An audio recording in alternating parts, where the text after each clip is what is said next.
12화 줄거리. 제왕공이 병들자 여가와 수초는 안팎을 차단하여 제왕공을 고립시키고 열려 안하는 담을 넘어 들어가 제왕공을 지키고 순절한다. 여가와 수초가 장자 무유를 군위에 세우려 하여 태자소를 죽이려 하자 태자소는 송나라에 피신한다. 제왕공의 여러 공자들은 권력을 탐하여 조정을 크게 소란케 하여 제왕공은 2달이 넘도록 장례를 치르지 못하고 시체에서는 벌레들이 들끓는다. 송양공은 제나라를 쳐 태자소를 군위에 앉히고 밤낮 없이 제왕공을 이어 폐업을 성취하는 데 골몰한다. 그러나 제나라 초나라가 강성한 가운데 소국 제후들은 불복하고 강대한 나라들은 초나라와 동맹하는 형편인데 공자탕은 송양공을 부추기고 모기는 억제시킨다. 송양공은 자신이 제요공을 제나라 군위에 올려준 사실을 내세워 거만하게 굴고 많은 뇌물을 초나라에 보내며 송가 제후들이 친밀해질 수 있도록 주선해달라고 청하지만 초성왕은 복병으로 송양공을 기만하고 위협한다. 송양공은 인의를 내세우다 민심을 잃고 만 것이다.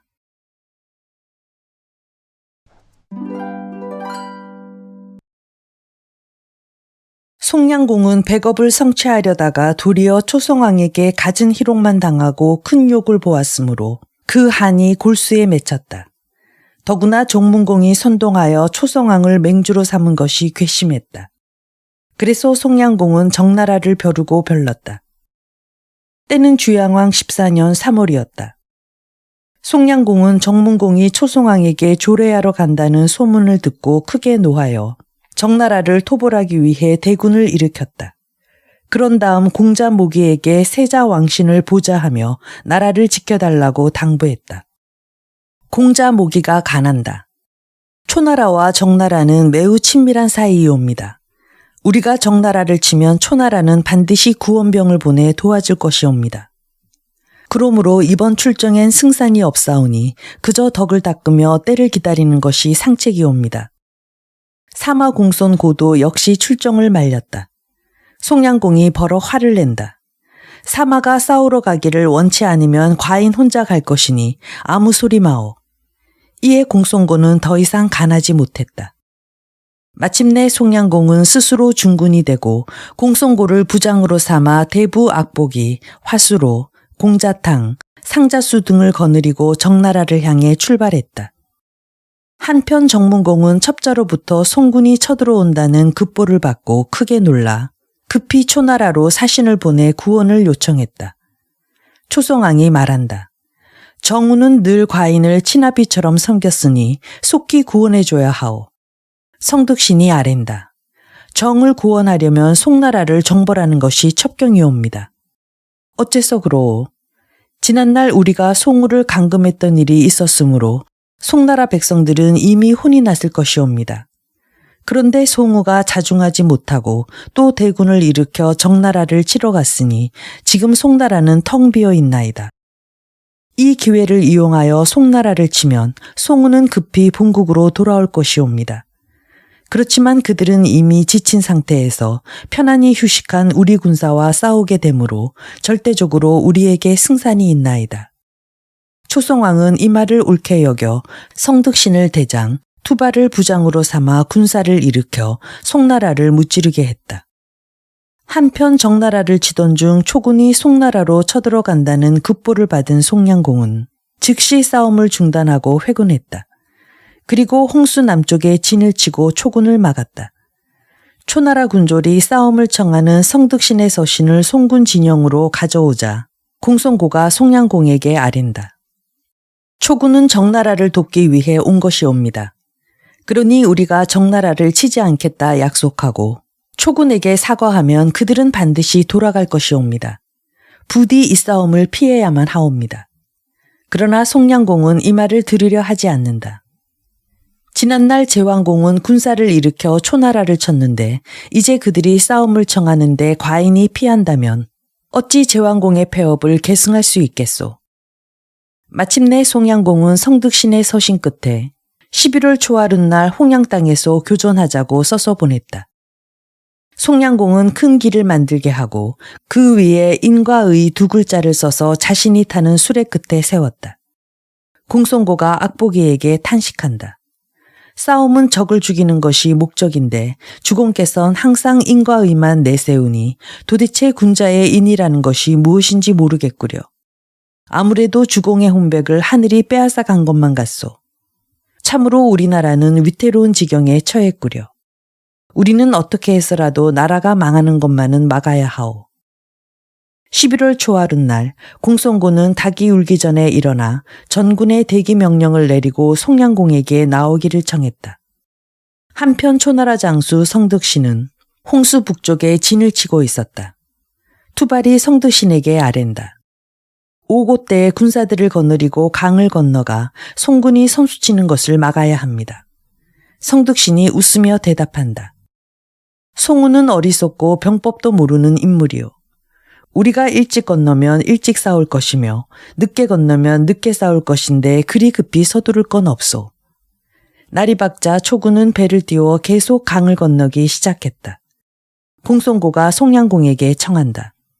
초군이 날밝기를 기다려 강을 건너는 것은 우리를 심히 깔보기 때문이옵니다. 그들이 강을 반쯤 건너올 때를 기다려 공격하면 초나라 군사의 반은 능히 무찌를 수 있나이다. 초군이 강을 다 건너온 후면 적은 많고 우리는 수가 적어서 상대가 안 될 것이옵니다. 송량공이 큰 길을 가리키며 말한다. 그대 눈에는 저 인과 의 두 글자가 보이지 않소. 과인은 정정당당하게 싸울 것이요. 어찌 비겁하게 적이 강을 다 건너기도 전에 공격하겠소. 공송고는 어처구니가 없어 계속 탄식만 한다. 초군은 순식간에 강을 다 건넜다. 성덕신이 긴 채찍을 들고 군사를 지휘하여 동서로 진을 펴는데 그들의 기상이 하늘을 찌를 듯했다. 공송고가 송량공에게 다시 간청한다. 지금 적은 아직 진을 치지 못했나이다. 이때 북을 울려 적을 무찌르면 그들은 정신을 못 차릴 것이옵니다. 이에 송량공이 공송고의 얼굴에 침을 뱉으며 꾸짖는다. 그대는 적을 공격하는 일시적인 이익만 알고 만세의 인의는 모르는가? 당당한 진을 세우고 어찌 진도 치지 못한 적을 공격하겠는가? 공송고는 더 이상 가나지 못하고 다시 길이 탄식했다. 초군은 진세를 완전히 이루었다. 그들은 군사도 많고 말도 많아 산과 들이 까맣게 뒤덮였다. 이를 본 송군은 싸우기도 전에 겁에 질렸다. 송량공은 그제야 북을 울리게 한 다음 친히 긴 창을 들고 공자탕, 상자수 두 장수를 대동하여 초나라 진영으로 돌진했다. 성덕신은 송군의 기세가 험악함을 보고 진문을 활짝 열라고 명령했다. 이에 송량공의 일지군은 거칠 것 없이 초군의 진문을 지나 들어갔다. 공송고는 송량공의 병거를 뒤따르며 그를 호위했다. 송량공이 진 안으로 들어서자 한 장수가 가로막고 서서 소리친다. 드디어 결전을 하려고 왔구나. 그 장수는 바로 투발이었다. 공송고가 크게 노하여 창으로 투발을 찌르려 하니 투발은 칼을 번쩍 들어 창을 막았다. 투발과 공송고가 서로 어울려 20여 합을 싸웠을 때 송나라 장수 악보기가 군사를 거느리고 왔다. 투발 혼자서 두 사람을 당적할 수 없어 뒤로 밀리는데 초나라 장수 위여신이 달려나왔다. 위여신과 악보기는 서로 맞붙어 치열한 접전을 벌였다. 공송고는 혼전하는 틈을 놓치지 않고 초진 안으로 달려들어갔다. 투발이 공송고의 뒤를 쫓으려 하자 화수로가 달려나와 그 앞을 가로막았다.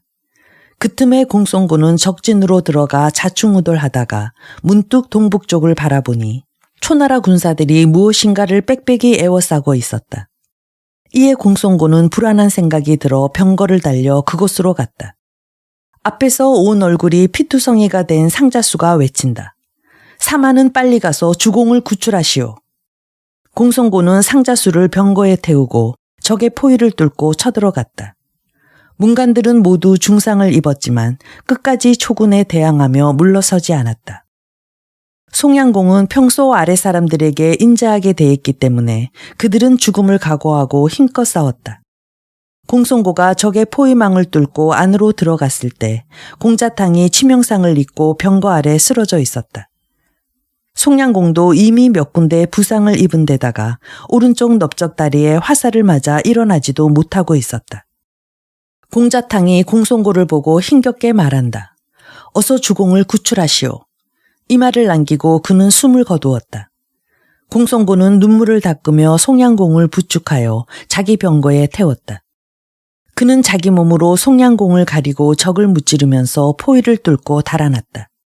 상자수는 뒤에서 몰려오는 적을 막고 문간들은 병거 좌우에서 적을 막으며 일변 싸우고 일변 달아났다. 공송고가 송량공을 모시고 간신히 초진에서 벗어났을 때는 그 많은 문간들이 다 죽고 뒤따르는 자가 하나도 없었다. 병고도 19을 잃었다. 악보기와 하수로는 송량공이 무사히 탈출한 것을 알고 각기 전속력으로 달아났다. 성득신이 승전한 기세를 타고 도망치는 송군을 추격하니 송군은 여지없이 대패했다. 그 많은 지중과 기계도 모조리 버리고 달아났기 때문에 고스란히 초군 손으로 넘어갔다. 공송고는 송량고를 호위하며 밤을 도와 송나라로 돌아갔다. 이 싸움에서 전사한 송군의 부모 처자들이 궁 밖에 모여 사마공손 고의 간언을 듣지 않았기 때문에 이렇듯 패전했다고 송량공을 원망하면서 아우성쳤다. 이 원성을 듣고 송량공이 탄식한다. 군자는 상처를 다시 건드리면 참지 못하고 머리털이 반백이 넘으면 뽑지 않는다고 했다. 과인은 항상 인가의로서 군사를 쓰는 것을 원칙으로 삼는데 어찌 수단을 가리지 않고 적을 괴롭히리요. 온 백성은 이 말을 전해 듣고 어처구니가 없어 비웃었으며 후세 사람들은 송량공이 인의를 지키려다 민심만 잃고 망했다고 말했다. 한편 대승한 초군은 다시 홍수를 건너 개가를 부르며 기국길에 올랐다. 초군이 송나라 경계를 떠났을 때 이미 초마군은 먼저 초송왕에게 가서 승전을 보고했다. 초송왕은 친히 후군을 통솔하고 대군과 접응하려고 가택당까지 갔다. 성득씨는 가택당에 이르러 초송왕을 아련하고 정식으로 승전을 고했다. 초송왕이 득이양양하여 말한다. 내일 정우가 군부인과 같이 이곳에 와서 우리 군사를 위로하겠다 하니 이번 싸움에서 얻은 많은 전리품을 진열하고 그들에게 승전을 자랑하도록 하오. 정문공의 부인 문미는 바로 초송왕의 누이 동생이었다. 문미는 오라버니를 만나기 위해 남편 정문공을 따라 가택으로 갔다. 정문공 부부가 도착하자 초송왕은 그들을 맞이하여 많은 전리품을 보여주었다. 정문공 부부는 크게 찬탄하고 금과 비단을 풀어 초군을 위로했다. 정문공 부부는 초송왕에게 다음날 자기 나라에서 잔치를 베풀고자 하니 참석해달라고 청한 다음 당일로 돌아갔다. 이튿날 정문공은 성곽 밖까지 나와 초송왕 일행을 영접했다. 정문공은 태묘에 큰 잔치를 배설하고 초송왕에게 구헐례를 드렸다. 이는 천자를 대하는 예법으로 수백 가지 음식과 변두, 육기까지 늘어놓았다. 정문공과 문미 사이에는 백미, 숙미라는 두 딸이 있었다. 문미는 두 딸을 데리고 나와 오라버니인 초송왕에게 인사를 시켰다. 두 처녀의 절을 받고 초송왕은 크게 기뻐했다. 정문공, 문미 두 생질녀가 번갈아 따라 바치는 술을 마시고 크게 취한 초송왕이 문미에게 청한다. 과인이 너무 취한 것 같으니 현매와 두 생질녀는 나를 전송해 주기 바라노라. 이에 문미와 두 딸은 초송왕과 함께 수레를 타고 군영까지 갔다. 그날 밤 두 생질녀의 아름다운 자태에 반한 초송왕은 군사를 시켜 문미의 두 딸을 자기 침실로 불러들였다. 문미는 초송왕이 두려워 감히 말은 못하고 옆방에서 잠을 이루지 못했다. 외숙으로 생질녀와 동침하니 이는 짐승이나 다를 바 없는 행동이었다. 이튿날 초송왕은 문미에게 전리품을 주어 돌려보내고 두 생질녀는 초나라로 데려가서 후궁으로 삼았다. 정나라 대부 숙첨이 혼자 탄식한다. 초송왕은 그 일생을 깨끗하게 끝마치지 못할 것이다. 우리 정나라에서는 그를 예로서 대접했건만 그는 짐승 같은 짓을 저질렀으니 어찌 곱게 일생을 마칠 수 있으리요. 진나라 공자 중이는 주양왕 8년에 제나라로 가서 그로부터 7년 동안이나 그곳에서 망명생활을 했다. 그동안 그는 제왕공의 참혹한 죽음도 보고 여러 공자들이 자리다툼을 해서 나란히 혼란스러워진 것도 보았다. 마침내 제효공이 군위에 올랐으나 제왕공이 이루어 놓은 폐업을 지키지 못하고 초나라에 아첨하고 송나라를 푸대접했기 때문에 되는 일이 없었다. 그래서 자연히 모든 나라 제후들과도 사이가 멀어졌다. 조세 등이 모여 상의한다. 우리가 제나라에 온 것은 폐업을 성취한 제왕공의 도움을 얻어 본국으로 돌아갈 기회를 만드는 데 목적이 있었소. 그런데 새로 군위에 오른 제효공은 성군의 폐업을 지키지 못하고 제후들의 인심마저 잃었으니 우리 공자에게 아무 도움도 안 돼요. 그러니 다른 나라로 가서 다시 이 일을 도모하도록 합시다. 그들은 공자 중이에게 이 일을 아뢰려 했지만 그는 날마다 술상을 차려놓고 재간과 환락에 빠져 있어 만나기도 힘들었다. 여러 호걸들이 공자 중이를 만나려고 열흘간이나 벼렀으나 좀처럼 기회가 오지 않았다. 위주가 화를 내며 투덜댄다. 우리는 온갖 고생을 무릅쓰고 공자를 섬기고 있는데 그는 제나라에 온 이후로 7년 동안이나 허송세월을 하고 지금은 여자에게 빠져 있어. 우리가 계속 찾아갔으나 한 번도 만나주지 않으니 이러고야 어찌 대사를 도모할 수 있겠소. 호온이 대답한다. 여기서 이럴 게 아니라 조용한 곳으로 갑시다. 내가 안내하겠소. 호온은 그들을 동문 밖으로 데리고 나갔다. 동문 밖에서 조금 더 가면 상음이란 곳이 있었다. 그곳은 뽕나무가 빽빽이 들어섰기 때문에 햇빛조차 들지 않는 곳이었다.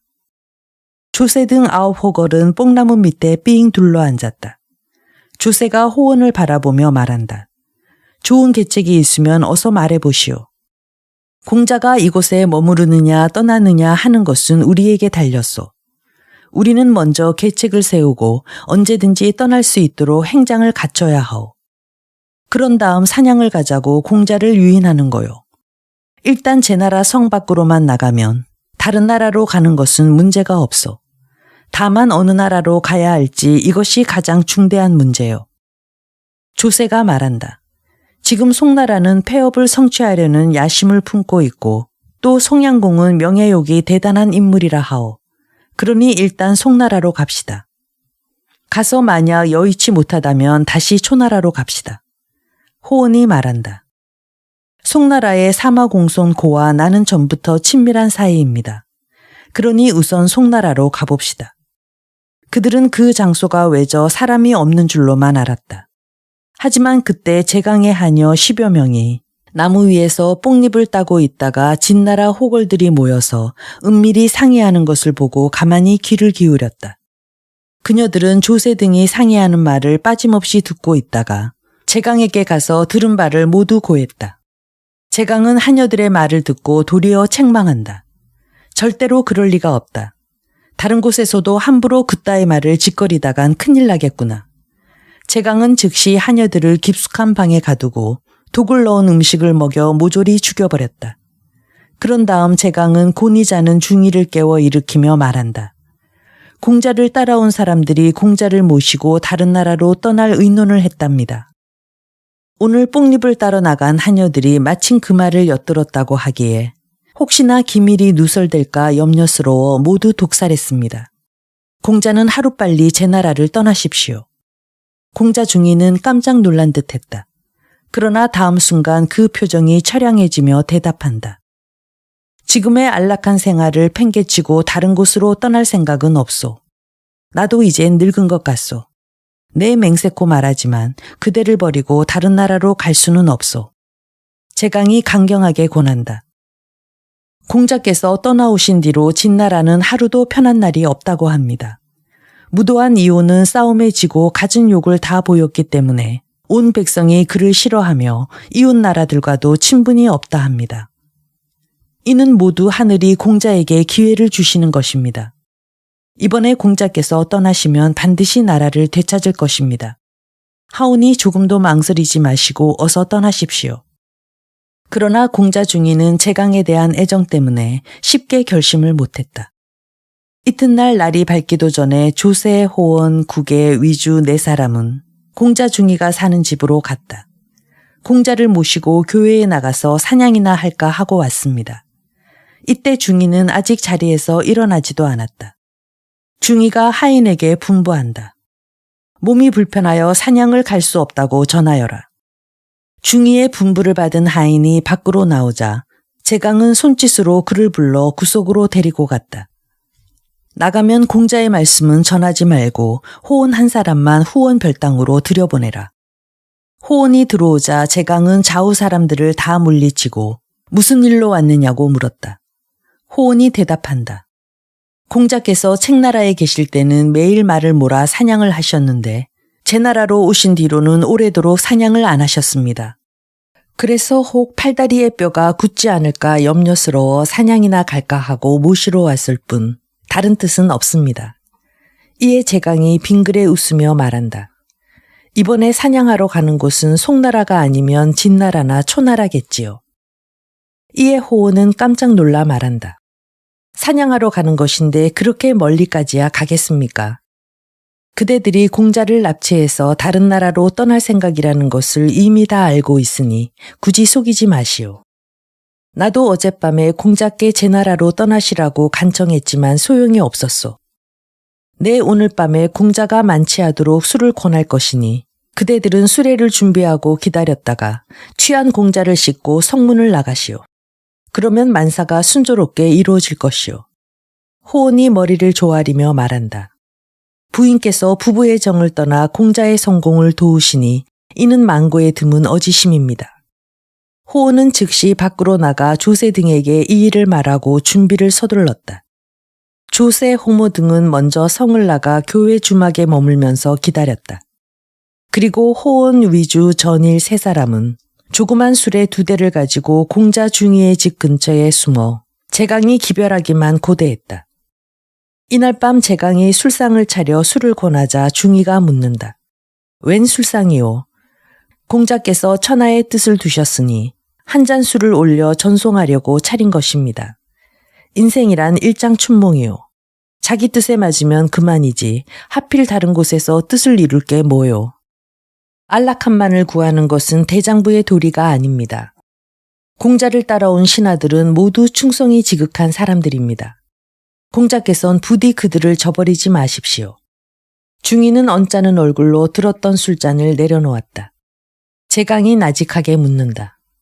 공자께선 정말 떠나고 싶지 않으신가요? 아니면 첩의 마음을 또 보려는 것입니까? 나는 결코 떠나지 않겠소. 내 어찌 그대를 의심하겠소. 제강이 곱게 미소 지으며 말한다. 가야 한다는 것은 공자의 뜻이고 가기 싫다는 것은 공자의 정입니다. 이 술상은 공자를 전송하기 위해 차린 것이지만 이젠 공자를 머물게 만들려는 술이니 부디 즐겁게 드십시오. 중이는 이 말에 크게 기뻐하며 제강과 더불어 정겹게 술을 마셨다. 제강은 중이 곁에 바짝 붙어 앉아 연신 술을 권했다. 마침내 공자 중이는 만취하여 자기 몸을 주체하지 못하고 자리 위에 쓰러졌다. 제강은 살그머니 일어나 공자 중이의 몸에 이불을 덮어준 다음 사람을 보내 호온을 집안으로 불러들였다. 호온은 위주 전일과 함께 집안으로 들어가 중이를 이불에 싸서 안고 밖으로 나갔다. 그들은 수레 위에 자리를 펴고 공자를 뉘었다. 호온이 제강에게 절하고 하직 인사를 하자 그녀는 눈물을 흘리며 그들 일행을 전송했다. 호온 등은 조그만 수레 2대를 몰아 교회 주막으로 가서 조세 등을 만나 밤새도록 수레를 달렸다. 밤길을 5, 60리쯤 달려갔을 때 다구는 소리가 들리고 동쪽 하늘이 환해지기 시작했다. 공자 중이가 몸을 뒤채며 시녀를 부른다. 물을 좀 다오. 몹시 목이 타는구나. 호온이 말고삐를 잡고 옆에 있다가 대답한다. 물은 없나이다. 물을 드시려면 날이 완전히 밝을 때까지 기다리십시오. 중이는 달리는 수레의 진동으로 잠자리가 편치 않았다. 나를 부축하여 침상 아래로 내려가게 해다오. 이것은 침상이 아닙니다. 공자께서는 수레에 타신 것입니다. 공자 중이가 눈을 뜨고 묻는다. 너는 누구냐? 신은 호온이옵니다. 그제야 공자 중이는 호온 등의 계책에 빠진 것을 알고 이불을 박차고 일어나 분연히 소리친다. 어째서 미리 말도 없이 나를 성 밖으로 끌어냈는가? 장차 어쩌겠다는 거냐? 호온이 대답한다. 진나라를 공자께 바치려는 것입니다. 진나라를 얻기 전에 제 나라를 잃었구나. 나는 떠나고 싶지 않다. 호원이 거짓으로 말한다. 이곳은 제 나라에서 100리나 떨어진 곳입니다. 공자가 달아난 걸 알면 제후는 반드시 군대를 출동시켜 뒤따라올 것입니다. 그러니 다시 돌아갈 수는 없습니다. 공자 중이는 이 말에 더욱 노하여 위주가 짚고 있던 창을 빼앗아 호원을 찔렀다. 35. 주유열국. 공자 중이는 호원 등의 계책에 빠져 제 나라를 떠나게 되자 위주의 창을 빼앗아 호원을 찔렀다. 이에 호원이 수레에서 뛰어내려 달아나자 중이 역시 수레에서 뛰어내려 그 뒤를 쫓아갔다. 조세, 국의, 호사고, 계자추 등은 일제히 공자를 말리며 참으라고 권했다. 공자 중이는 그제야 창을 땅에 던졌지만 분을 사귀지 못해 계속 숨을 몰아쉬었다. 호원이 머리를 조아리며 공자 중이에게 사죄한다. 이 호원을 죽여야만 공자의 큰 뜻이 이루어진다면 신은 사는 것보다 죽는 것이 낫습니다. 만일 일이 성공하면 모르지만 성공하지 못하면 나는 반드시 너의 살을 먹을 것이다.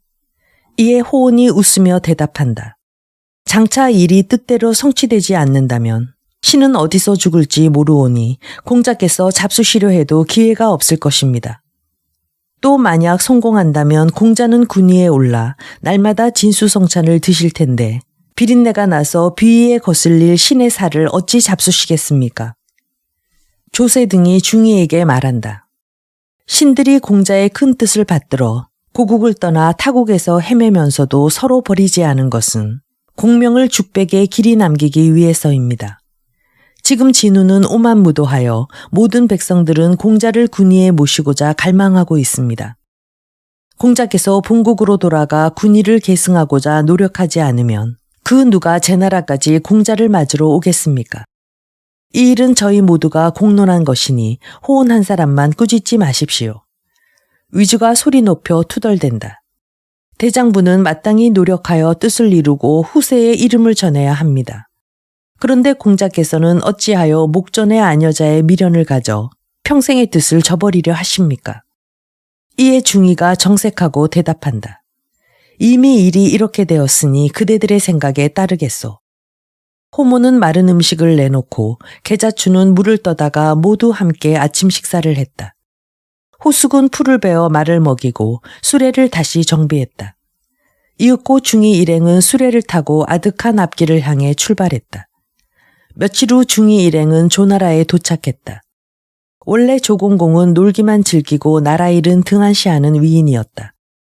소인배와 친밀히 지내고 군자를 멀리하며 아첨만 일삼는 간신배를 총애했다. 또 그는 자기 마음에 드는 사람이면 누구에게나 벼슬을 주어 적부를 잇고 초원과 수레를 타고 드나드는 거리의 시정배만 해도 300여 명이나 됐다. 공자 중이가 호글들을 거느리고 조나라에 나타나자 간신배들은 중이 일행이 자기 나라에 오래 머물까봐 두려워했다. 그래서 조공공이 그들을 영접하지 못하도록 방해했다. 대부 희부기가 간한다. 원래 우리나라와 진나라는 성이 같은 나라이옵니다. 지금 진나라 공자가 공공한 처지로서 이곳을 지나간다니 주공께선 그를 후대하시옵소서. 주공공이 대답한다. 우리 조나라는 열국 사이에 끼어 있어 모든 나라 자제들의 왕래가 빈번하오. 만일 우리가 그들을 일일이 예로서 대접한다면 그 많은 비용을 무엇으로 충당하겠소? 희부기가 다시 간한다. 진나라 공자 중에 어진덕은 천하에 소문이 났사옵니다. 더구나 그는 중동의 변협이어서 아주 귀하게 될 상이라고 하옵니다. 그러니 보통 사람처럼 대해서는 아니되옵니다. 조공공과 간신배들은 어진덕이 있다는 말은 귓등으로 흘려들었으나 중동과 변협이라는 말에는 호기심이 생겼다. 조공공이 묻는다.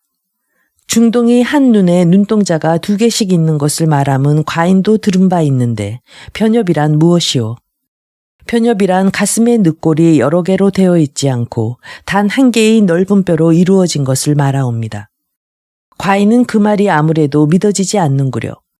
아무튼 그를 공간에 머물게 하고 목욕하는 것이나 한번 보리라. 공자 중의 일행은 조나라 관원의 안내를 받아 공간으로 들어갔다. 그들은 중이에게 수밥만 대접하고 빈주의 예는 베풀지 않았다.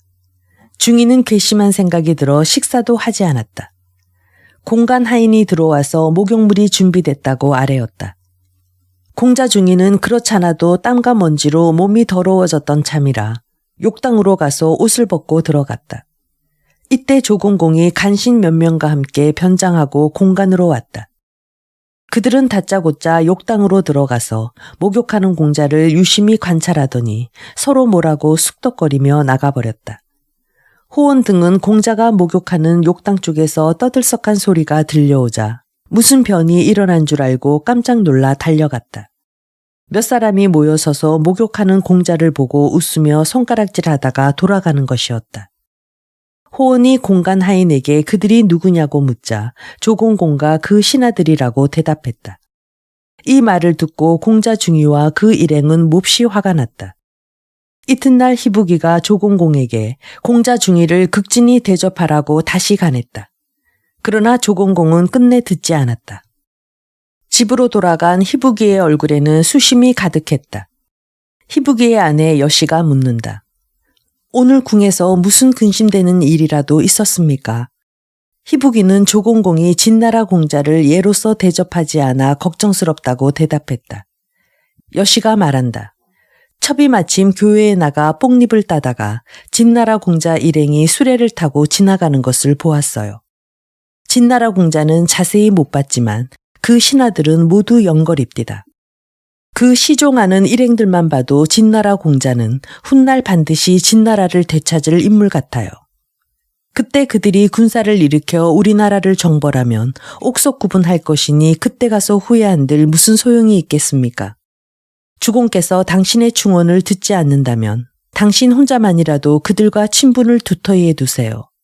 첩이 이미 음식을 장만했으니 그 속에 백벽을 감춰가지고 가서 그들과 우호를 맺으십시오.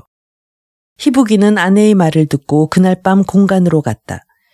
공자 중이가 가까스로 분노를 참고 있을 때 아랫사람이 들어와서 고한다. 조나라 대부 희부기가 음식을 가지고 와서 뵙기를 청합니다. 공자 중이는 그를 방으로 안내하게 했다. 희부기는 들어와서 공자 중이에게 제배하고 먼저 조공공을 대신하여 사죄한 다음 평소부터 공자의 어진 덕을 존경하며 이렇게 찾아왔노라고 말했다. 공자 중이가 크게 기뻐하며 말한다. 이 조나라에 이처럼 어진 신하가 있었다니 정말 뜻밖이요.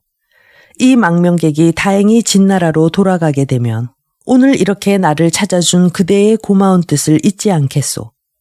중이는 희부기가 가져온 음식상을 받아 주발 뚜껑을 열었다. 그런데 그 그릇 속에 백벽이 들어있었다. 중이가 묻는다. 이 망명객의 허기를 면하게 해주신 것만도 고마운데 어찌 이런 귀중한 것까지 주시오. 이는 오로지 제가 공자를 존경하기 때문이오니 부디 사양 마시고 받아주십시오. 그러나 공자 중이는 거듭 사양하며 그 백벽을 끝내 받지 않았다. 희부기가 공간에서 물러나와 집으로 돌아가며 탄식한다. 그토록 공궁한데도 끝까지 백벽을 받지 않으니 도저히 그 넓은 뜻을 헤아릴 수 없도다. 이튿날 중이 일행이 조나라를 떠나게 되자 희부기는 성 밖까지 나가 그들을 전송했다. 조나라를 떠난 공자 중이 일행은 송나라로 향했다. 호원은 이들보다 앞서 송나라에 가서 전부터 친분이 있었던 공손고를 만났다. 호원의 말을 듣고 공손고가 말한다. 우리 주공은 자기의 힘을 헤아리지 못하고 초나라와 싸우다가 넓적다리를 다쳐 지금도 병석에 누워 계시다오. 그러나 공자의 어진 명성을 들은 지 오래이며 항상 존경의 뜻을 나타냈으니 반드시 관사를 비워 공자를 영접하실 것이오. 공손고는 궁으로 들어가 송양공에게 진나라 공자 중이 일행이 온다고 고했다. 초나라의 원한을 품고 훌륭한 인물을 구하여 그 도움을 받아 원수를 갚으려 하고 있던 송양공은 그 말을 듣고 매우 기뻐했다. 진나라는 대국이며 공자 중이는 성품이 어질기로 소문난 위인이다. 그러나 송양공은 다리의 상처 때문에 공자 중이를 친히 영접하지 못하고 대신 공손고에게 공자 중이를 공간으로 안내하고 국군을 대하는 예로서 대접하라 분부했다. 공자 중이는 송나라에서 하루를 쉬고 그 이튿날 떠나려 했다. 공성고는 송량공의 명을 받고 공자 중이를 계속 송나라에 머물게 하기 위해 호원에게 묻는다. 지난날 제왕공은 공자를 어떻게 대접했소? 호원은 제왕공이 공자에게 가정을 이루어주고 풍족한 생활비를 대어 보살펴 주었다고 자세히 설명했다. 공성고는 궁에 들어가서 송량공에게 호원의 말을 전했다. 송량공이 말한다. 공자는 일찍이 우리나라와 통혼한 사이라 다시 미인을 제공할 수는 없소. 그러나 풍족한 생활비와 말쯤은 아끼지 않을 것이오. 송량공은 공자 중이에게 말 20피를 보냈다. 공자 중이는 송량공의 극진한 대우에 감격하여 선뜻 떠나지 못하고 며칠을 더 머물렀다. 그동안 끊이지 않고 음식이 나오고 송량공의 명에 따라 송나라 신하들이 공간에 와서 문안을 드렸다. 호원은 송량공의 병이 언제 완쾌될지 알 수 없어 공성고를 찾아가 상의한다. 공자와 우리 일행은 오로지 고국에 돌아가고 싶은 1년뿐입니다. 기국의 힘을 빌 수 있을는지요? 만약 공자께서 여러 나라를 돌아다니는 것이 힘드신다면 편히 지내실 수 있도록 온갖 편의를 다 봐드리겠습니다. 그러나 공자께서 큰 뜻을 품으셨다면 우리는 초나라와의 싸움에서 진 이후로 힘이 약해졌으니 보다 큰 나라로 가셔서 일을 도모하도록 하십시오. 공자 중이 일행은 그날로 떠날 준비를 했다. 송량공은 이 소식을 듣고 많은 양식과 의복을 보냈다. 이에 공자 일행은 송량공에게 거듭 깊이 감사하고 송나라를 떠났다. 공자 중이가 떠난 뒤 송량공은 날로 상처가 악화돼 도저히 회생할 가망이 없었다. 송량공이 세자 왕신에게 유언한다. 나는 공성고의 말을 듣지 않아 이렇게 되었다. 그러니 내가 내 뒤를 이어 군위에 오르면 매사를 공성고와 상의하여 결정해라. 초나라와 우리 송나라는 원수간이니 대대로 우호를 맺지 말아라. 또 진나라 공자 중이는 장차 진나라로 돌아간다면 반드시 군위에 오를 것이며 그가 군위에 오르면 모든 나라 제후를 규합할 것이니 우리 자손들은 그와 두터운 친분을 유지하도록 힘쓰라. 세자 왕씨는 송량공에게 제배하고 그 유언을 받았다. 송량공은 즉위한 지 14년 만에 세상을 떠났으며 그 뒤를 이어 세자 왕신이 군위에 올랐다. 그가 바로 송성공이다. 한편 공자 중이는 송나라를 거쳐 정나라 근방에 이르렀다. 정문공은 이미 공자 중이 일행이 정나라로 온다는 보고를 받았다. 정문공은 여러 신하에게 말한다. 중이는 자기 아버지를 배반하고 달아났기 때문에 천하 열국이 그를 받아주지 않았소. 그래서 마치 거지처럼 얻어먹으며 떠돌아다니는 것이오. 그처럼 불초한 사람이니 우리는 예로서 대접할 필요가 없소. 이에 상경 숙첨이 가난다. 진나라 공자 중이는 하늘로부터 3가지 도움을 받고 있는 사람이옵니다. 하오니 주공은 그를 소홀히 대접하지 마옵소서. 하늘로부터 3가지 도움을 받는다니 그것이 무엇이오? 성이 같은 사람끼리 혼이 나면 자손에게 해로운 점이 많다고 하옵니다. 중이는 호시 소생인데 호시와 희시는 같은 종파이옵니다. 이처럼 중이는 동성끼리 혼이 난 사이에서 출생했지만 그 성품이 어질고 또 건강하니 이것이 하늘로부터의 첫 번째 도움이옵니다. 중이가 본국에서 달아난 후부터 지금껏 진나라가 편안치 못했으니 이는 하늘이 진나라를 다스릴 인물을 기다리는 것이옵니다. 이것이 하늘로부터의 2번째 도움이옵니다. 또 조세와 호은 등은 모두 당세의 영걸인데 중이가 그들을 얻어 신하로 데리고 다니니 이것이 하늘로부터의 3번째 도움이옵니다. 주공은 그를 예로서 극진히 대접하시옵소서. 이것이 바로 동성에 대한 예의이며 공공한 사람을 돕는 어진 마음이며 인재를 존경하는 것이며 천명에 순종하는 것이옵니다. 예의와 어짐과 존경과 순종, 이 4가지는 모두 아름다운 일이옵니다. 중이는 이미 늙었소. 앞으로 무엇을 할 수 있겠소. 숙첨이 정색하고 간한다. 주공께서 그를 예로서 대접하기 싫으시다면 차라리 죽이시옵소서. 공연히 원수로 삼으면 후환을 남기는 것이옵니다. 정문공이 웃으며 말한다. 대부의 말이 너무 극단적이구려. 지금까지는 과인에게 그를 예로서 대접하라 하더니 또 갑자기 그를 죽이라 권함은 무슨 이유요? 과인은 얘로서 대접할 만큼 그에게 은혜를 입은 적이 없고 또 죽일 만큼 원한을 품은 일도 없어. 결국 정나라는 속문을 굳게 닫아 공자 중의 일행이 들어오는 것을 거절했다. 이를 보고 그들은 말없이 수레를 몰아 정나라를 그대로 지나쳤다. 며칠 후 공자 중의 일행은 초나라에 이르렀다. 초나라는 국군을 대접하는 예로 공자 중의를 영접했다. 이에 중의가 겸양하자 곁에서 조세가 속삭인다. 공자께서 망명하신 지도 10여 년이 지났습니다. 그동안 조그만 나라들은 공자를 모욕하고 오만하게 굴었지만 이런 큰 나라야 어찌 예의를 모르겠습니까? 지금 초성왕이 공자를 국군의 예로서 대접하는 것은 천명인 것입니다. 공자께서는 더 사양하지 마십시오. 공자 중의는 조세의 말을 듣고 초성왕의 극진한 대접을 받았다. 연회가 끝날 때까지 공자를 존경하는 초성왕의 태도엔 변함이 없었다. 공자 중의의 인사 또한 매우 겸손하여 그들은 서로 친숙해졌다. 마침내 공자 중의 일행은 초나라에 머물기로 했다. 하루는 초성왕이 중의를 청해 운몽 땅 목가에서 사냥을 했다. 이날 초성왕은 사슴 한 마리와 토끼 한 마리를 명중시켜 잡았다. 이에 초나라 장수들은 모두 땅에 엎드려 초성왕의 무예 솜씨를 칭하했다. 바로 이때 곰 한 마리가 수레를 받을 듯이 달려나오자 공자 중의는 재빨리 수레를 몰아 곰을 피했다. 초성왕이 공자 중의에게 묻는다. 공자는 왜 곰을 쏘지 않소? 공자 중의는 그제야 활을 들어 곰을 겨냥하며 가만히 기원한다. 내가 만약 귀국하여 군위에 오를 수 있다면 이 화살이 곰의 오른쪽 발바닥에 명중하게 하소서. 바람을 가르며 날아간 화살은 곰의 오른쪽 발바닥을 꿰뚫었다. 군사들이 그 곰을 끌고 와 초성왕에게 바쳤다. 초성왕이 감탄한다. 참으로 신궁이요. 얼마 지나지 않아 사냥꾼 몰입꾼들의 함성이 요란스레 들려왔다. 한 장수가 말을 타고 달려와 초성왕에게 고한다. 산골짜기에서 이상한 짐승이 나타났나이다. 마치 곰 같으나 곰은 아니옵니다.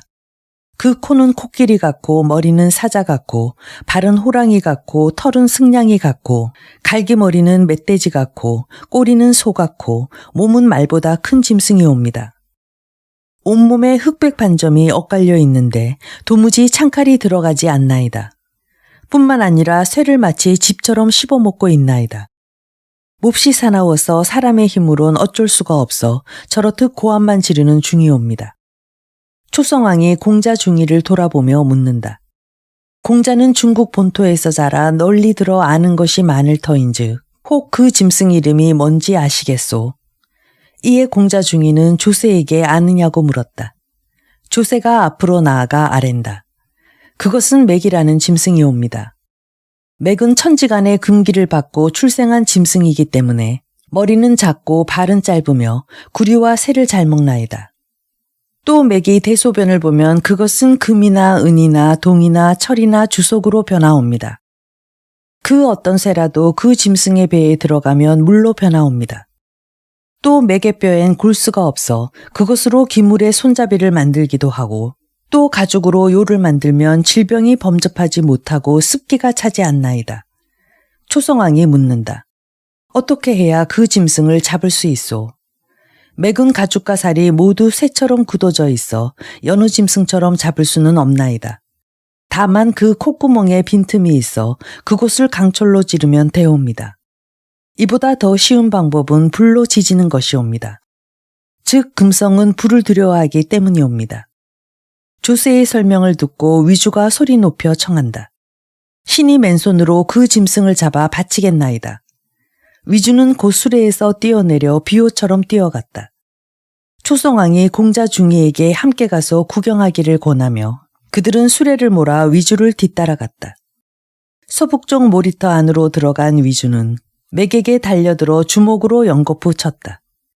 그러나 맥은 조금도 두려운 빛이 없어 마치 소가 우는 것처럼 크게 한번 소리를 질렀을 뿐이었다. 그리고 앞발을 들고 우뚝 일어서더니 혓바닥을 한번 휘둘러 위주가 허리에 차고 있던 유금정대를 핥아갔다. 위주는 크게 노하여 5길이나 뛰어올랐다가 내려오면서 주먹으로 맥의 정수리를 힘껏 쳤다. 그러나 아무 감각도 없는 듯 맥은 느릿느릿 나무 밑으로 가서 쭈그리고 앉았다. 위주는 다시 뛰어올라 맥의 등에 올라타고 있는 힘을 다해 그 목을 졸랐다. 드디어 짐승은 미칠 듯이 몸을 뒤채며 날뛰기 시작했다. 위주는 아래 위로 흔들리면서도 손을 놓지 않고 더욱 힘껏 목을 졸랐다. 맥은 차츰 비틀거리기 시작하더니 쓰러졌다. 얼마 후 위주가 손을 놓았을 때엔 맥은 이미 숨통이 막혀 죽은 후였다. 그제야 위주는 맥의 등에서 뛰어내려 코끼리의 코 같은 그 코를 움켜쥔 채 질질 끌고 공자 중이와 초성왕 앞으로 왔다. 초성왕이 감탄하여 칭찬한다. 참으로 호랑이처럼 용감한 장수로다. 조세가 군사들에게 불을 피우라고 지시했다. 군사들이 쌀이에 불을 붙여 코에 갖다 대자 맥은 마치 해삼처럼 물렁물렁해졌다. 위주는 칼을 뽑아 짐승을 쳤다. 그러나 칼끝에서 빛이 번쩍 일어날 뿐 털은 조금도 상하지 않았다. 조세가 말한다. 칼로 아무리 쳐도 소용없소. 이 짐승의 가죽을 벗기려면 주위에 불을 피워 구워야 하오. 군사들은 조세의 지시를 받고 맥의 주위에 불을 피웠다. 불기운이 퍼지자 지금까지 쇠처럼 딱딱했던 맥의 가죽이 점점 부드러워졌다. 그제야 군사들은 손쉽게 짐승의 가죽을 벗겼다. 초성왕이 공자 중이에게 말한다. 공자를 따르는 모든 호걸들이 문무를 겸비하고 있구려. 과인에게도 그런 인물이 한 사람만 있다면 얼마나 든든하겠소. 초나라 장수 성득신이 이 말을 듣고 못마땅한 표정을 지으며 초성왕에게 청한다. 대왕께서 진나라 신하의 무용을 그렇듯 칭찬하시니 청컨대 신이 그들과 한번 겨루어 보겠나이다. 그러나 초성왕은 고개를 저으며 허락하지 않는다. 진나라 공자와 신하는 우리나라에 오신 손님이니 공손히 받들어야 마땅하오. 이날 사냥을 끝내고 모두 모여 앉아 술을 마시는 자리에서 초성왕이 공자 중이에게 묻는다.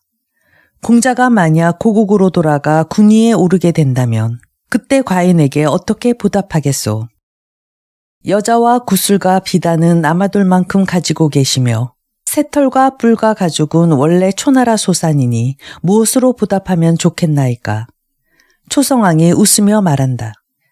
그래도 반드시 과인에게 보답하고 싶은 것이 있을 것이니 어서 말해보시오. 만약 대왕의 도우심으로 제가 진나라 군위에 오르게 된다면 초나라와 깊은 우호를 맺고 백성들이 태평하게 지낼 수 있도록 힘쓰겠나이다. 하지만 그것이 뜻대로 되지 않아 부득이 평원이나 광택에서 대왕의 군사와 대적하게 된다면 우리는 삼사를 물러서겠나이다. 예로부터 행군시엔 30리마다 한 번씩 휴식하는데 이를 일사라 하니 3사라면 90리 거리이옵니다. 만약 훗날 진나라와 초나라가 교전하게 된다면 저는 맞붙어 싸우지 않고 90리를 후퇴함으로써 오늘날 대왕께서 저에게 베푸신 은혜를 갚겠나이다. 주연이 파한 뒤 성득신이 초성왕에게 말한다. 대왕께선 진나라 공자를 지나치게 후대하시는 듯하옵니다. 오늘 대왕의 물음에 대한 공자의 대답은 너무 불선했나이다. 장차 본국으로 돌아가 군위에 오르면 반드시 대왕의 은혜를 저버릴 위인이옵니다. 그러니 일찌감치 공자를 죽이시옵소서. 초성왕이 대답한다. 공자 중이는 성품이 어질며 또 그를 따르는 신하들은 모두 당대에 뛰어난 인물들이요. 이는 하늘이 그를 돕는 것인데 어찌 우리가 하늘의 뜻을 거역하겠소. 대왕께서 중이를 죽이지 않으시려면 호원, 조세 등 신하 몇 명을 우리나라에 잡아두시옵소서. 그렇지 않으면 범에게 날개를 붙여주는 것과 같사옵니다. 그 신하들을 잡아둔다 해도 우리에게는 소용이 없으니 도리어 원망만 들을 뿐이요. 중이에게 덕을 베풀어 원망 대신 어짐을 보이는 것이 현명한 처사요. 그 뒤로 초성왕은 공자 중이를 더욱 후대했다. 주양왕 15년은 바로 진해공 14년이었다. 그 해의 진해공은 신병으로 오랫동안 조례에도 참석하지 못했다. 이때 태자어는 볼모로 진나라에 가 있었다. 태자어의 외가는 양나라였다. 양나라 군우는 무도하여 나라를 다스릴 생각은 하지 않고 정각을 짓고 우물을 파는 데만 정신을 쏟아 백성들을 혹사시켰다. 그래서 백성들은 군우를 원망하고 간혹 진나라로 달아나서 그 엄청난 부역을 모면했다.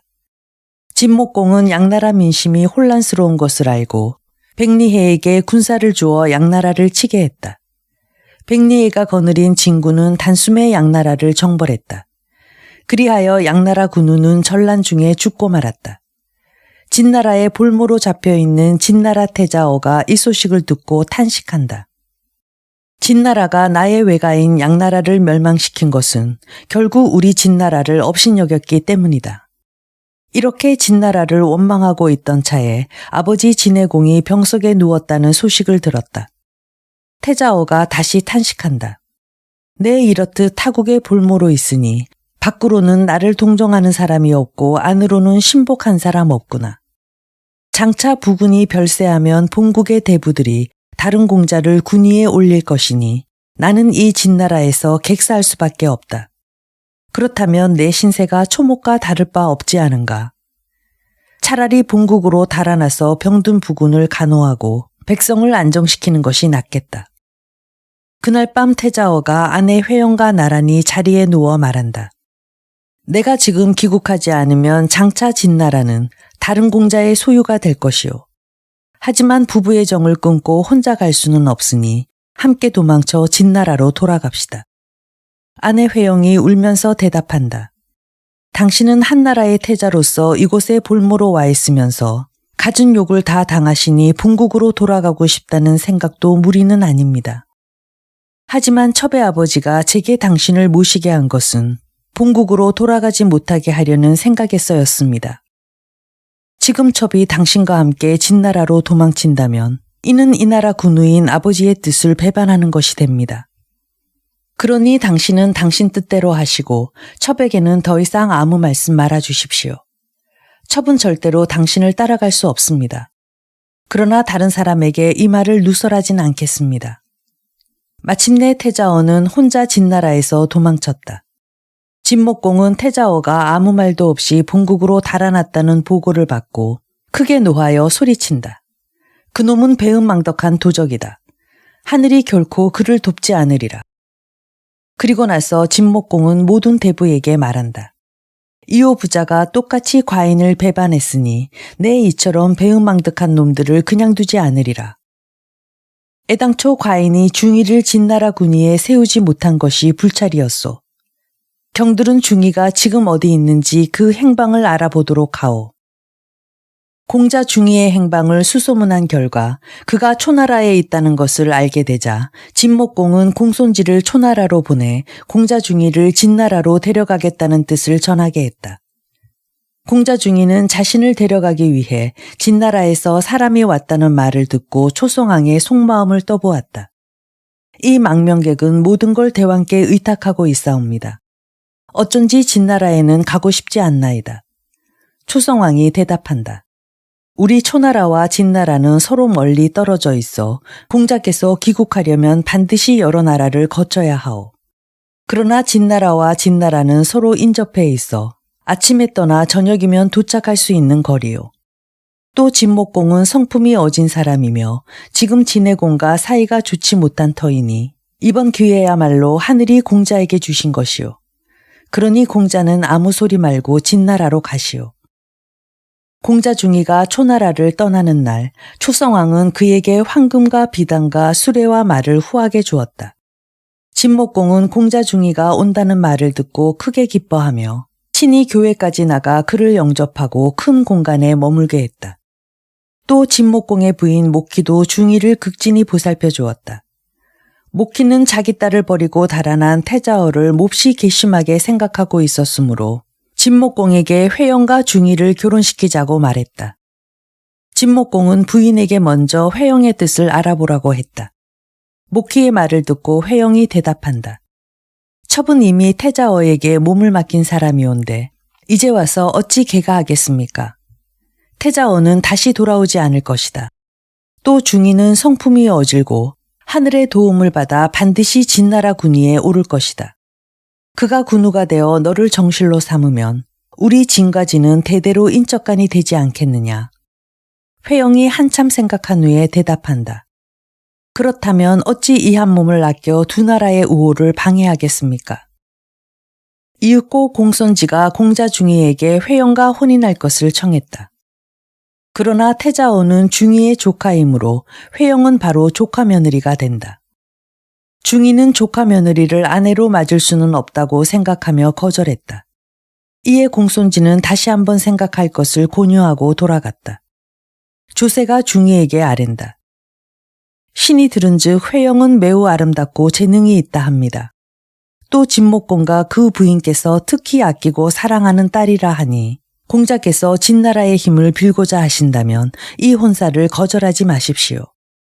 하지만 동성 간의 혼인도 피하는데 어찌 조카 며느리와 혼인을 하겠소. 이번에는 호언이 아랜다. 공자께서는 본국에 돌아가셔서 스스로 군위에 오르실 생각이십니까? 아니면 이호를 섬기실 생각이십니까? 중이가 대답하지 않자 호언이 말을 잇는다. 이호는 필경 자신의 아들인 태자어에게 군위를 물려줄 것인즉 그렇게 되면 회영을 국모로 섬겨야 하며 그렇지 않고 공자가 군위에 오르실 생각이라면 회영은 원수의 아내로 남아있을 것인데 무엇을 주저하십니까?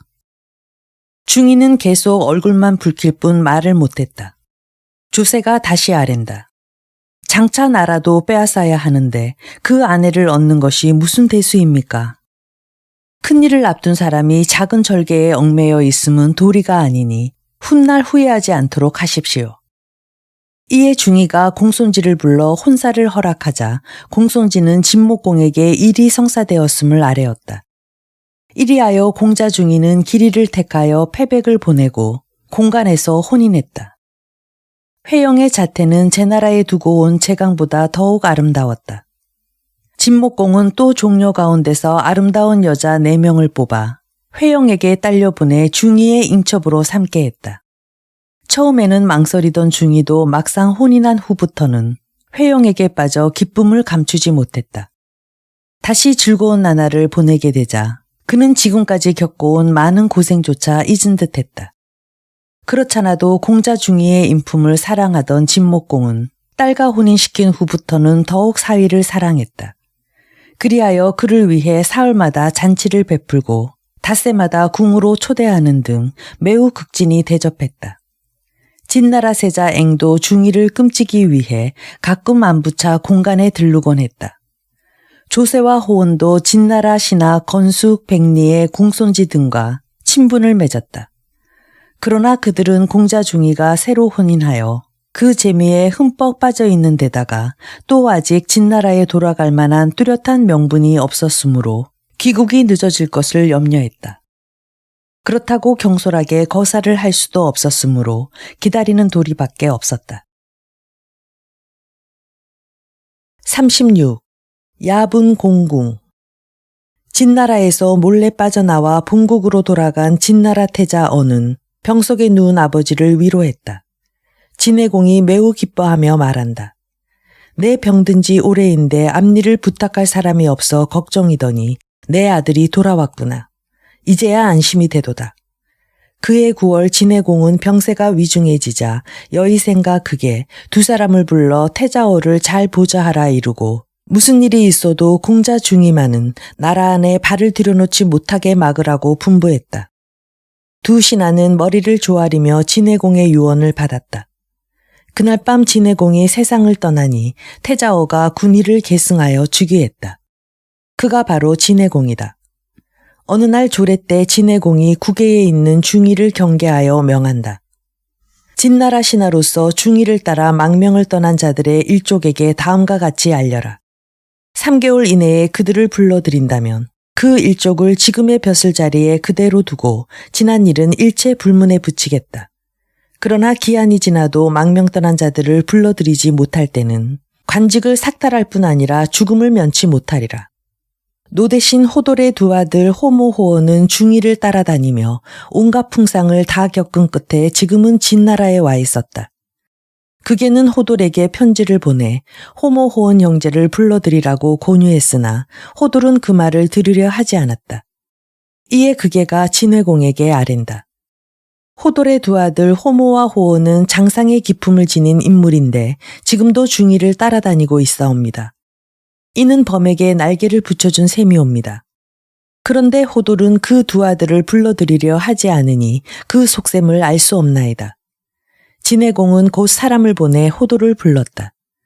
호돌은 집안 사람들에게 뒷일을 당부하고 궁으로 들어가 진해공에게 아랜다. 그동안 노씨는 신병으로 두문불출하고 있었는데 무슨 일로 갑자기 부르셨나이까? 진해공이 묻는다.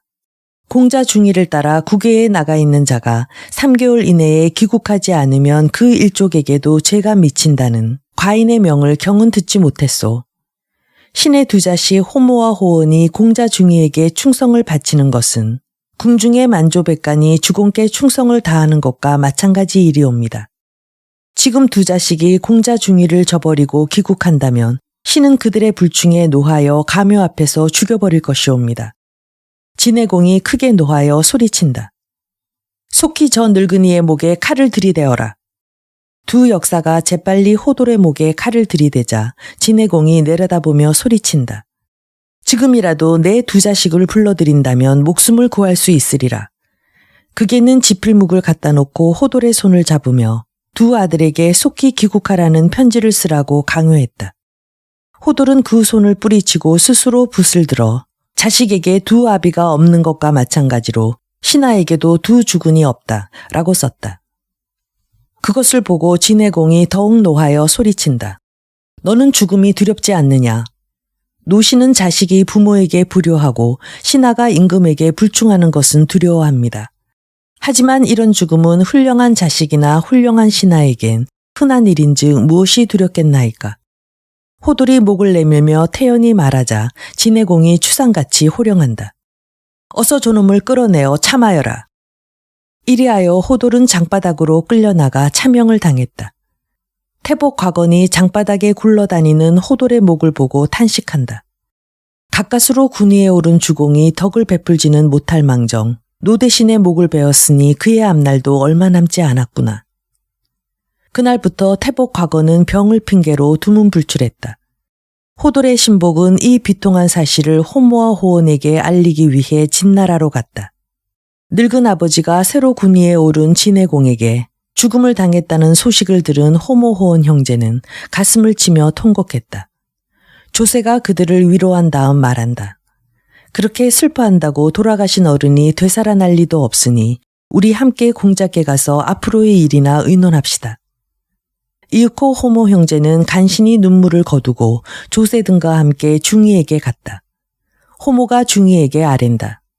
새로 군위에 오른 진해공이 진나라 신하로서 국외에 망명한 자를 3개월 이내에 불러들이되 만일 명을 어길 때에는 일족이 그 죄를 받아야 한다고 했답니다. 신의 늙은 부친께서는 우리 형제를 불러들이라는 명을 거역하여 차명을 당하셨다고 합니다. 호모 형제는 세상 가슴이 미어지는 듯하여 다시 통곡했다. 그러자 중의가 결연한 어조로 말한다.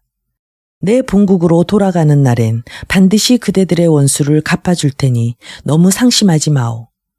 공자 중의는 그 길로 궁에 들어가 진목공에게 진나라의 혼란스러운 형편을 호소했다.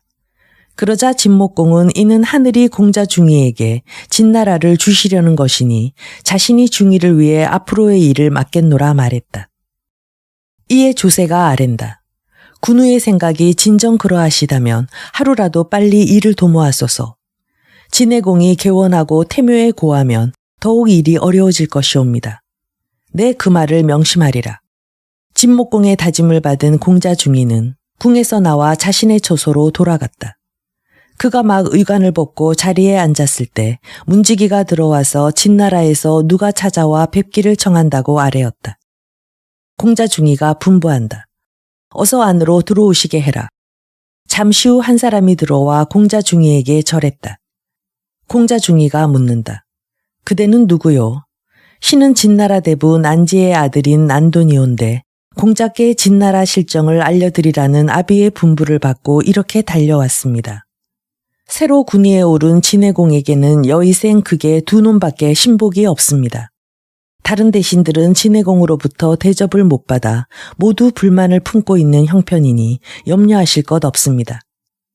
지금 신의 아비 난지는 극진 주지교 등과 모의하여 은밀히 무사들을 대기시켜 놓고 공자께서 귀국하시기만 기다리고 있습니다.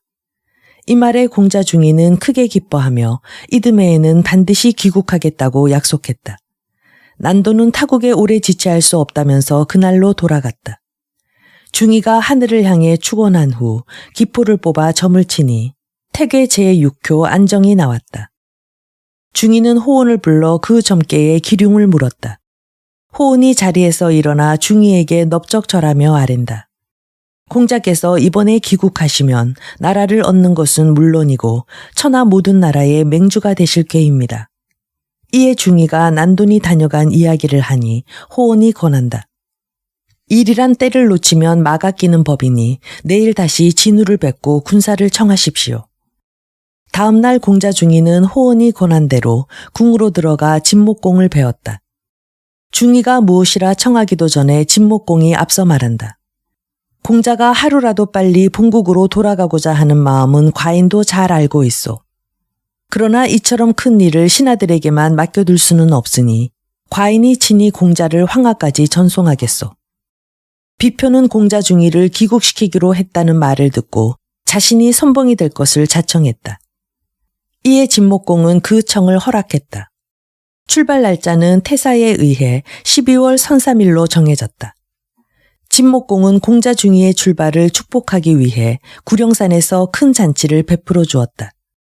그 자리에서 진목공은 중이에게 백벽 열상에 말 400필, 양초와 마초는 물론이고 수레에 칠 장막과 자리, 기물까지 주었다. 그리고 조세 등 9사람에게도 각기 백병 한 쌍에 말 4필씩 하사했다. 이윽고 12월 선삼일이 되자 진목공은 친히 백리의 요요를 비롯하여 공자칩, 공손지, 비표 등을 거느리고 공자 중이와 함께 옹주성을 출발했다. 병거 400승의 호위를 받는 그 행렬은 위세당당하게 동쪽을 향해 나아갔다. 그동안 진나라 세자 앵은 공자 중이와 매우 친해졌으므로 좀처럼 돌아서지 못하고 행렬을 따라 위양 땅까지 갔다. 위양 땅에 이르러 두 사람은 눈물을 흘리며 작별했다. 이때가 주양왕 16년 진내공 원년 정월이었다. 공자 중이의 귀국 행렬이 황하 언덕에 이르렀다. 황하 백사장엔 진나라로 건너갈 배들이 일렬로 늘어서 대기하고 있었다. 진목공이 다시 잔치를 베풀어 주며 공자 중이에게 은근히 당부한다. 고국에 돌아갈지라도 부디 우리 부부를 잊지 마오. 공자 중이가 대답한다. 꿈에도 잊지 못하던 고국에 돌아가게 된 것이 모두 군우의 은덕이거늘 내 어찌 잊겠사옵니까? 이윽고 공자 측과 비표가 군사를 반으로 나누어 거느린 채 공자 중이를 호위하고 황하를 건너갔다. 진목공은 만약 일이 여의치 않을 경우에 친히 대군을 거느리고 황하를 건너가 공자 중이를 돕기 위해 하서 땅을 떠나지 않고 그대로 그곳에 주둔했다. 공자 중이가 진나라를 떠나 망명길에 오른 이래 줄곧 공자의 행리를 맡아가지고 따라다닌 호숙은 모든 행장을 수습했다. 그는 지난날 고생할 때 쓰던 구멍난 옹기솥, 깨진 질그릇, 심지어는 구멍난 돗자리며 찢어진 수레의 차일까지 버리지 않고 모조리 배 안으로 옮겨 실었다. 하다못해 먹다 남은 술찌꺼기까지 버리지 않았다. 그 모양을 보고 공자 중이가 웃으며 말한다. 내 지금 귀국하면 군위에 올라 부귀영화를 누릴 텐데 그런 구질구질한 것을 다 가져가 무엇에 쓰겠소. 어서 그것들을 백사장에 내다 버리시오. 그러나 호숙이 그것을 버리려 하지 않고 울상이 되어 쳐다보자 공자 중이는 군사들을 돌아보며 그것들을 내버리라고 분부했다. 그 분부에 따라 진군은 호숙이 배에 실은 물건들을 백사장에 내려놓았다. 이것을 보고 호온이 홀로 탄식한다. 미처 부귀를 얻기도 전에 고생하던 지난 날을 잊었으니 훗날엔 새 것만 사랑하여 옛 것을 버릴 것이다. 그때가 되면 지금까지 고락을 함께 해온 우리를 헌신짝처럼 대하리라. 장차 그런 일을 당하느니 차라리 이 황하를 건너기 전에 공자와 모든 인연을 끊어야겠다. 이윽고 호온이 공자 중이 앞에 가서 무릎을 꿇고 진목공이 하사한 백벽 한 쌍을 바치며 말한다. 이 황하만 건너면 곧 진나라 경계에 들어섭니다. 이제 국내에는 공자의 귀국을 학수고대하는 신하가 있고 밖에서는 진나라 군우를 비롯한 장수와 군대가 공자를 돕고 있으니 신은 이제 더 이상 공자께 필요하지 않은 존재인 듯 싶습니다. 그래서 신은 이곳에 그대로 머물러 있고자 하니 허락해 주십시오. 이 백벽 한 쌍을 공자와 작별하는 정표로 바치옵니다.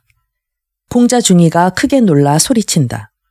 그대와 나는 온갖 고생을 함께 겪은 사이로 이제야 겨우 부귀를 누리게 되었는데 그게 무슨 말이오. 그러나 호호는 차분한 목소리로 대답한다. 성스러운 신하는 능히 그 주인을 높이고 어진 신하는 능히 그 주군을 편안하게 한다고 들었사옵니다.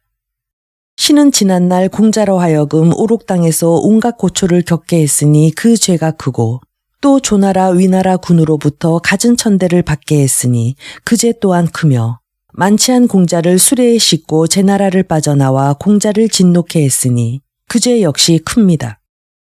게다가 신은 오랜 세월 바쁘게 돌아다닌 탓인지 이제 심신이 다 사가 마치 저 구멍난 옹기속과 같사옵니다.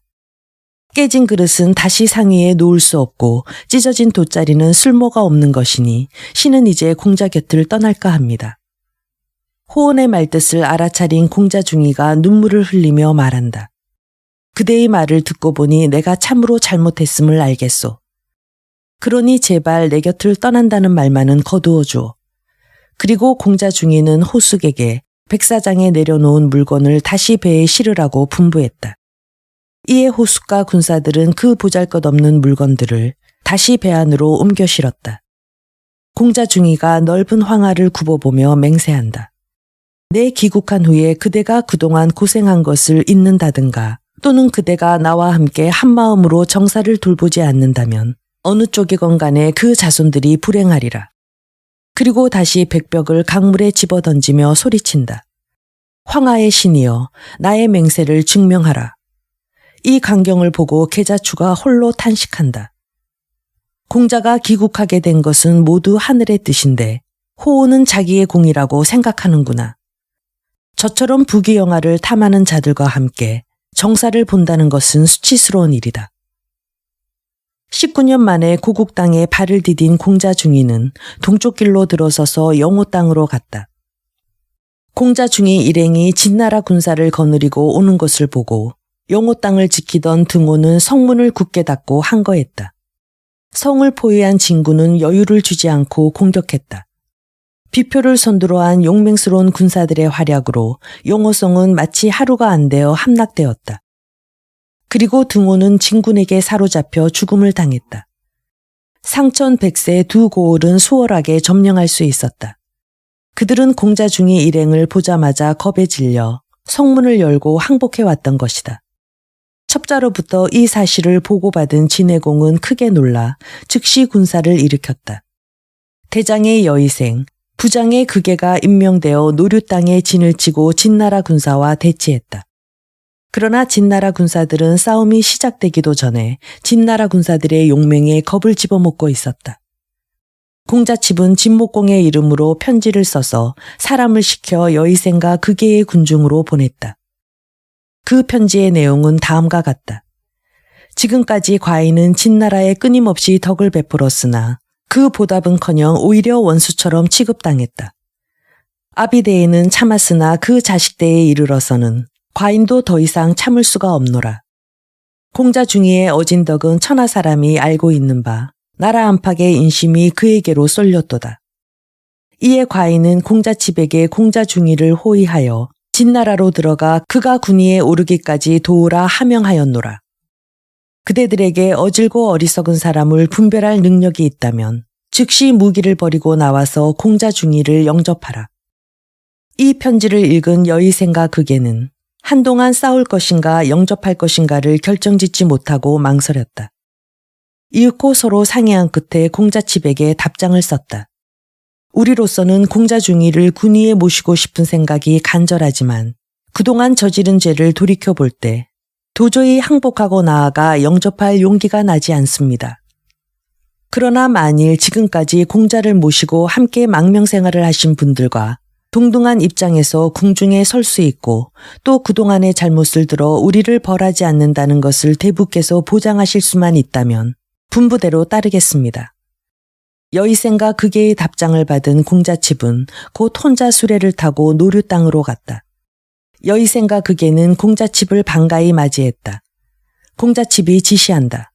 우선 군사를 서북 쪽으로 후퇴시키시오. 그런 후에 내가 책임지고 대부들의 신변 보장을 위해 공자중이에게 맹세하도록 권하겠소. 여의생과 그게가 응낙하자 공자칩은 곧 그들과 작별하고 돌아갔다. 공자칩이 돌아간 후 여의생과 그게는 군사들에게 즉각 순성 땅으로 후퇴할 것을 명했다. 공자칩은 공자중이에게 여의생과 그게를 벌하지 않겠다는 허락을 받은 다음 이번엔 호응과 함께 순성으로 갔다. 그들은 여의생 그게를 만나 서로 의논하고 짐승의 피를 입술에 바른 후 공자중이를 군 위에 모시되 다시는 두 마음을 품지 않을 것을 맹세했다. 이들 네 사람은 맹세를 마친 다음 함께 백세 땅으로 가서 공자중이를 영접하고 그 길로 공자중이를 모시고 순송으로 나아갔다. 그 무렵 강성의 진해공은 혹시나 여의생과 그게가 승종부를 보내오지 않을까 초조히 기다리고 있었다. 그러나 아무리 기다려도 소식이 없자 시인 발제에게 여의생과 그게에게 가서 싸움을 독촉하고 오라고 분부했다. 이에 그 즉시 출발하여 싸움터로 가던 발제는 도중에서 여의생과 그게가 순성으로 군사를 후퇴시키고 호원 공자칙과 강화를 맺고 공자중이를 영접했다는 소문을 들었다. 발제는 황급히 말고삐를 돌려 궁으로 되돌아가 진해공에게 이 말을 전했다. 진해공이 깜짝 놀라 명한다. 국보양, 한간, 난지, 사회 등 일반 조신들에게 가서 중대사가 발생했으니 속히 입궁하라 일러라. 그러나 그들은 한결같이 공자중이가 입성하기만을 기다리고 있는 사람들이었으므로 병을 구실 삼거나 피치 못할 사정이 있다 하고 입궁하지 않았다. 진해공은 자기의 부름에 응하는 자가 한 사람도 없자 기가 막혀 탄식한다. 지난날 몰래 도망쳐 본국으로 돌아왔기 때문에 진나라의 미움을 사서 지금 이 지경에 이르렀구나. 그러자 시인 발제가 곁에서 아랜다. 모든 신하의 마음이 공자중이에게로 돌아선 듯하오니 주공께서는 잠시 궁을 떠나 고량 땅으로 피신하신 다음 앞일을 도모하시옵소서. 신이 말고삐를 잡고 호의하겠나이다. 이윽고 진해공은 발제와 함께 고량 땅으로 달아났다. 한편 공자중이는 여의생 그게의 영접을 받고 진나라 군중으로 들어갔다. 여의생과 그게가 무릎을 꿇고 머리를 조아리며 사죄하자 공자중이는 좋은 말로 그들을 위로했다.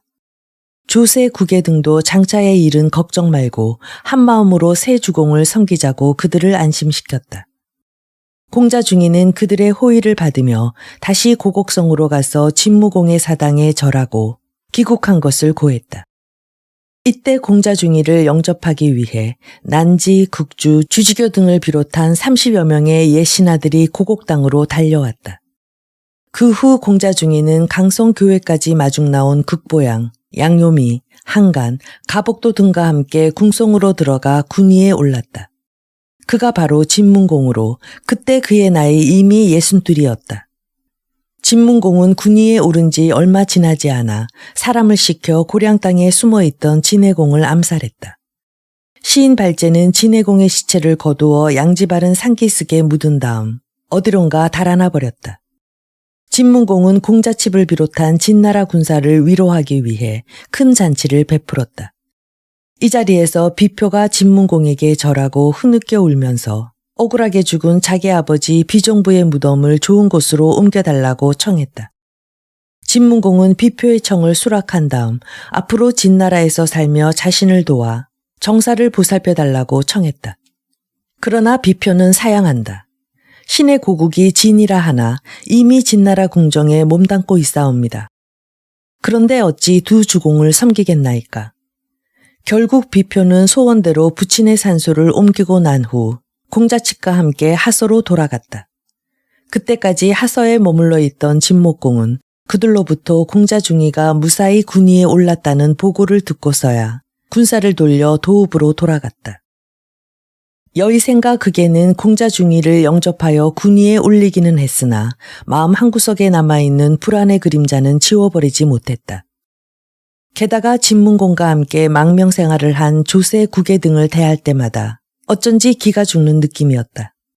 또한 진문공은 그들의 벼슬을 올리지도 내리지도 않았으므로 아무래도 그 속셈을 헤아리기가 어려웠다. 생각 끝에 그들은 자기들의 문화에 드나드는 무사들을 거느리고 반란을 일으켜 궁에 불을 지르고 진문공을 죽인 다음 다른 공자를 군위에 세우기로 모의했다. 그들은 반란을 일으키기로 작정했으나 함께 이를 도모할 만한 동지를 구하지 못했다. 그러다 그들은 시인 발제를 생각해냈다.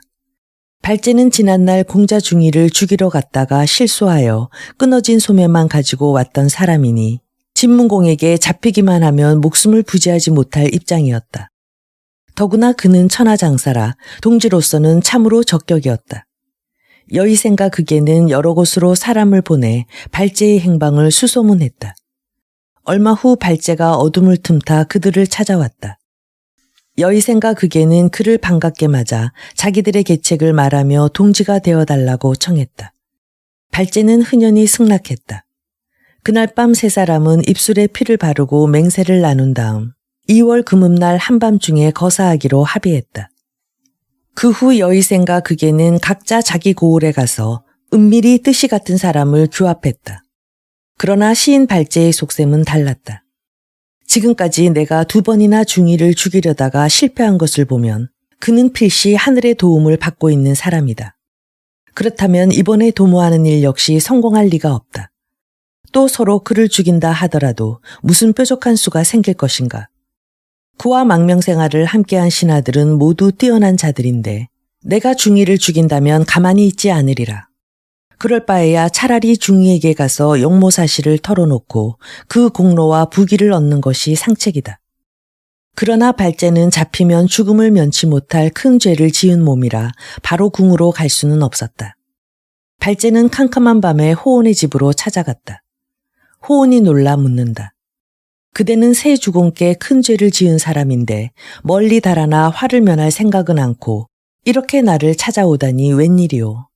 발제가 공손한 태도로 대답한다. 새로 군위에 오르신 주공을 뵙고 기니 아랠 말씀이 있어서 왔으니 어서 저를 궁으로 데리고 가주십시오. 나라의 운명을 좌우하는 중대한 일이옵니다. 그래서 호온은 발제와 함께 궁밖까지 가서 잠시 기다리라 이른 다음 먼저 진문공에게 들어가 발제의 말을 전했다. 진문공이 말한다. 나라의 운명을 좌우할 만한 일이라니 당치도 않소. 그런 핑계로 과인을 만나려는 허튼 수작이요. 성인은 아무리 하찮은 자의 말도 가려서 쓴다 하옵니다. 더구나 주공께서는 군위에 오르신 지 얼마 되지 않았으니 사사로운 노여움은 버리시고 그러한 자의 말에도 귀를 기울이셔야 하옵니다. 그러나 진문공은 호온의 말에도 용서할 마음이 생기지 않아 사람을 시켜 발제에게 자신의 말을 전하게 했다. 너는 2번씩이나 과인을 죽이려 했던 자가 아니냐. 천행으로 그 마수를 벗어난 과인이 이제야 귀국하여 군위에 올랐는데 무슨 면목으로 과인을 만나려는 것이냐. 허튼 소리 말고 어서 먼 곳으로 사라져라. 잠시라도 지체하면 붙들어 형벌로 다스리겠노라. 이 전가를 듣고 발제가 큰 소리로 웃으며 말한다. 19년 동안이나 온갖 고초를 겪으며 망명생활을 하신 주공께서 어찌 그리도 세상 물정을 모르시옵니까? 신에게 주공을 해치라 명한 성군 진원공은 주공의 아버지요. 진해공은 주공의 동생이옵니다. 아버지가 자식을, 동생이 형을 해치라 한 것은 생각지도 않고 어찌 이 하찮은 자의 소행만을 꾸짖으십니까? 소신은 그 당시 진원공, 진해공을 받들어 모시는 입장이었으니 감히 그 명을 거역할 수 없었사옵니다. 지난날 관중은 자기가 받드는 공자규를 군위에 올리기 위해 활로 제왕공을 쏘았나이다. 천행으로 화살이 혁대의 갈고리에 맞아 살아난 제왕공은 그 후 관중을 원수로 여기지 않고 등용하여 마침내 천하를 제패했사옵니다. 만약 주공이 그런 일을 당하셨다면 화살 맞은 원한이야 갚겠지만 천하 제패의 위협은 이루지 못하셨을 것이옵니다. 신을 만나주지 않으셔도 좋습니다만 신이 떠나고 나면 주공께 곧 큰 재앙이 닥칠 터인즉 그것이 염려스럽사옵니다. 발제의 말을 전해 듣고 호온이 다시 아랜다. 필시 뭔가 아는 바가 있어 온 모양이니 궁으로 불러들여 만나시옵소서. 진문공도 이번에는 마다하지 않았다. 이윽고 발제가 궁으로 들어와 진문공 앞에 엎드려 제배하고 군위에 오른 것을 할애하였다. 괘씸한 생각이 들어 진문공이 꾸짖는다. 과인이 즉위한 지가 언젠데 이제 와서 할애의 말을 하는가. 발제가 태연히 대답한다. 신의 말을 들으셔야 그 군위가 비로소 단단히 다져지니 지금 할애를 드려도 늦은 것은 아니옵니다. 진문공은 이 말을 심상치 않게 여겨 좌우 사람들을 물리친 뒤 연유를 물었다. 그러자 발제는 여의생과 극계의 용모 사실을 자세히 아랜 다음 진문공에게 권유한다. 극계와 여의생은 지금 각자 자기 고을에 가서 사람을 모으고 있는 중이옵니다. 그들을 평정하려면 주공께서는 미복으로 변장하고 성을 빠져나가 다시 진나라로 가셔서 군사를 청하시옵소서. 신은 이곳에 머물러 있다가 주공께서 오시면 내응하겠나이다. 곁에서 호은이 재촉한다. 신이 주공을 모시고 떠나겠사오니 서두르시옵소서. 아내 일은 발제가 알아서 처리할 것이옵니다. 진문공이 발제에게 당부한다. 훗날 그대에게 큰 상을 내려 보답할 터이니 매사를 신중히 처리하도록 하라. 발제가 물러간 뒤 진문공과 호은은 장차의 일을 의논했다. 호은은 궁성 뒷문에 수레를 대기시킨 다음 수행할 사람들을 뽑았다. 진문공은 그날 밤도 평소와 다름없이 침전에 들었다. 밤이 깊어 오고쯤 되었을 때 진문공은 갑자기 한기가 들고 배가 아프다면서 자리에서 일어났다. 그리고 어린 내시에게 등불을 들려가지고 측간에 가는 채 하다가 궁성 뒷문으로 나가 호은을 만났다. 다음 날 아침 궁중에는 진문공이 병석에 누웠다는 말이 퍼졌다. 궁중 사람들은 병문안을 위해 각기 진문공의 침전으로 갔다. 그러나 내시가 나와서 아무도 만나지 않겠다는 진문공의 말을 전했다. 이어 문무백관들이 평소와 마찬가지로 조문에 모여들었다. 수문관이 그들에게 말한다. 주공께서는 지난밤 갑자기 한질에 걸리시어 지금 침전에 누워 계십니다. 3월 초하룻 날이 되어야 대신들을 접견하실 수 있겠다는 정갈입니다. 이에 모든 신하들은 각기 진문공의 병을 걱정하면서 돌아갔다. 한편 여의생과 극계는 이 소문을 듣고 내심 크게 기뻐한다. 하늘이 우리를 돕는구나. 그 무렵 호응과 함께 진나라 경계를 벗어난 진문공은 진목공에게 미리 밀서를 보내 왕성 땅에서 만나기를 청했다. 밀서를 받아보고 진문공이 미복으로 변장하고 왔다는 것을 안 진목공은 진나라에 무슨 변이 생겼음을 짐작했다. 그날로 진목공은 사냥 간다 핑계하고 왕성을 향해 떠났다. 왕성에 이르러 진문공에게 자세한 내용을 들은 진목공이 위로하여 말한다. 여의생 극계가 아무리 날뛰어도 천명은 이미 정해져 있으니 너무 염려 마오. 진나라 장수 공손지는 황하 입구에 군사들을 배치해 놓고 진나라 강성 소식을 사방으로 수소문했다. 이때 강성에 남아있던 발제는 혹시 여의생과 극계에게 의심을 받지 않을까 염려하여 아예 극계의 집에 머물면서 그들과 장차의 일을 의논했다. 2월 금음날 발제가 극계에게 말한다. 내일이 바로 중이가 여러 신하들을 접견하겠다고 한 날이오. 그렇다면 지금쯤은 병세가 많이 호전되었을 테니 궁중에서 불이 나면 궁 밖으로 뛰쳐나올 것이오. 그러니 여대부에게는 앞문을 지키게 하고 극대부는 뒷문을 맡으십시오. 나는 신복들과 함께 조문 앞에서 불을 끄기 위해 달려오는 사람들을 맡겠소. 이만하면 제 아무리 중이라도 꼼짝없이 궁 안에서 타죽고 말 거요. 이 말을 옳게 여긴 극계는 여의생에게 가서 그대로 전했다. 그날 밤 여의생과 극계의 신복들은 각기 무기와 불씨를 지닌 채 미리 약속한 곳에 흩어져 매복했다. 밤이 깊어 삼경이 되자 궁 안 이곳저곳에서 일제히 불길이 일어났다. 깊이 잠들었던 궁중 사람들은 모두 깜짝 놀라 급히 밖으로 뛰어나갔다. 활활 타오르는 불길 사이로 무기를 든 사람들이 뛰어다니면서 소리친다. 중이는 꼼짝 마라. 나갈 곳을 몰라 이리저리 몰려다니던 궁중 사람들은 불에 대고 무기 가진 자들에게 찔리고 베어 비명을 지르고 울부짖었다. 그야말로 아수라장이었다. 여의생은 칼을 뽑아든 채 침전으로 뛰어들었다. 그러나 진문공의 모습은 보이지 않았다. 뒤이어 극계가 침전문을 박차고 들어왔다. 먼저 와 있던 극계가 여의생에게 묻는다. 중이를 벌써 처치했소. 여의생은 말없이 고개를 저었다. 그들이 타오르는 불길을 헤치며 진문공의 행방을 찾고 있을 때 궁 밖에서 요란한 함성이 들려왔다. 그와 동시에 발제가 황급히 뛰어들어오며 말한다. 호모, 조세, 난지, 위주 등이 각기 부하를 이끌고 불을 끄러 몰려오고 있어. 더 이상 머뭇거렸다가는 백성들까지 몰려와 이곳에서 벗어나기 힘들 것이니 우선 성 밖으로 나갑시다. 날이 밝은 후 중위의 생사 여부를 확인하고 다시 상의하여 앞일을 도모합시다. 이에 여의생과 극예는 급히 일당을 수습하여 함께 궁 밖으로 달아났다. 궁중의 불길은 날이 밝은 후에야 가까스로 잡혔다. 불을 끄기에 여념이 없었던 호모, 조세, 난지, 위주 등 대부들은 그제야 여의생 극예가 반역한 사실을 알았다. 그리고 진문공의 행방이 묘연한 사실에 크게 당황하고 있을 때 불길 속에서 간신히 살아난 지밀내시가 고한다. 주공께서 며칠 전에 미복으로 변장하고 궁 밖으로 나가셨는데 어디로 가셨는지는 아무도 모릅니다. 그러자 조세가 말한다. 아마 호온 대부는 주공의 행방을 알고 있을 거요. 호온의 형 호모가 그 말을 받는다. 동생 언은 며칠 전 궁으로 들어갔는데 그날 밤부터 돌아오지 않는 것으로 보아 주공을 모시고 어디로 간 것 같소. 주공께서는 여의생과 극예의 반역 사실을 미리 알고 계셨던 모양이니 우리는 불탄궁이나 수리하며 돌아오시기를 기다립시다. 위주가 분노에 찬 어조로 말한다.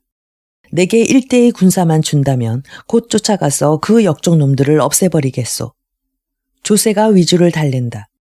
군사를 부리는 것은 국가의 대권인데 주공이 안 계신 지금 어찌 마음대로 군사를 일으킬 수 있겠소. 두 역적은 곧 붙잡힐 것이니 흥분을 가라앉히도록 하오. 그 무렵 여의생과 극예는 교회에 둔치고 사방으로 정보를 모았다.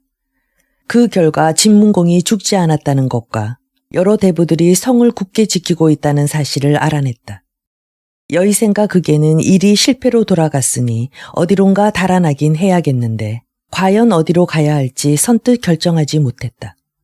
그러자 발제가 말한다. 두 분은 전부터 진우와 서로 잘 아는 터이니 함께 진나라로 가는 게 어떻소? 진우에게는 궁에 불이 나서 중이가 타 죽었다 하고 공자옹을 모셔다 군위에 세웁시다.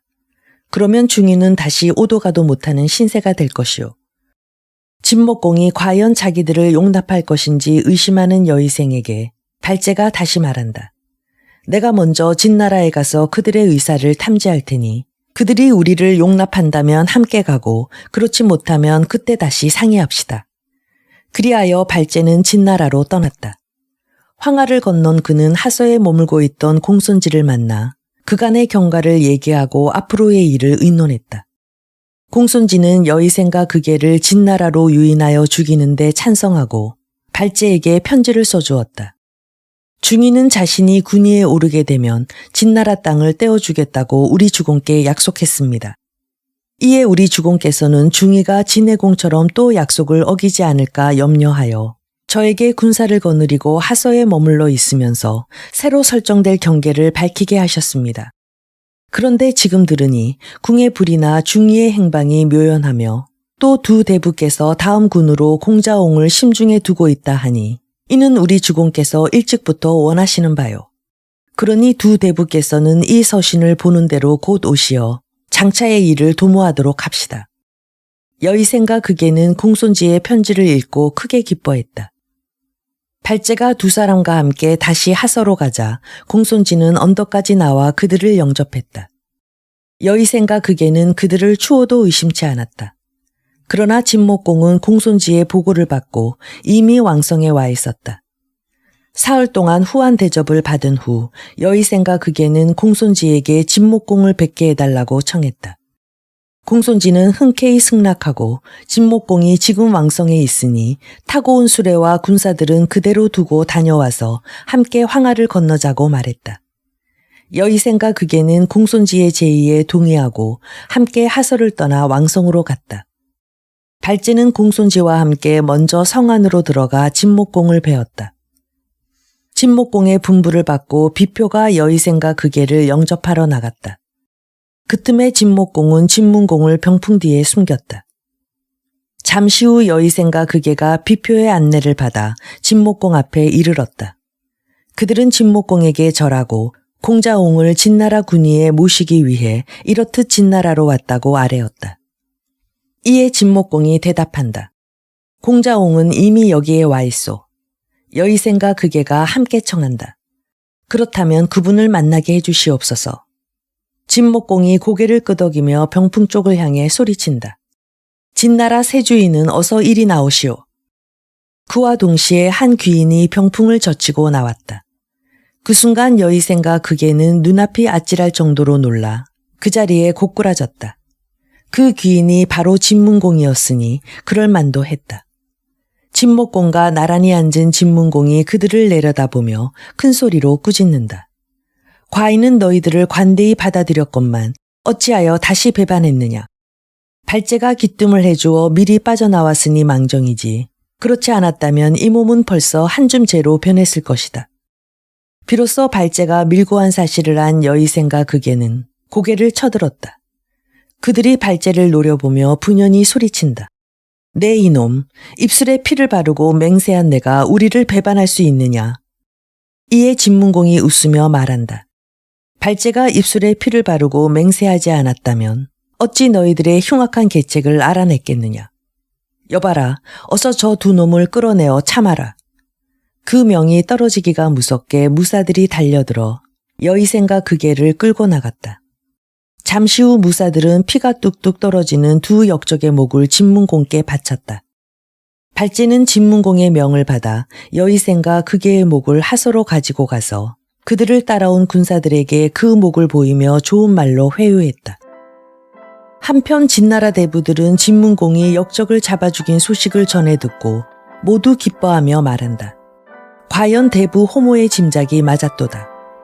조세 등은 진문공을 영접하기 위해 황급히 법가를 준비하여 하동으로 갔다.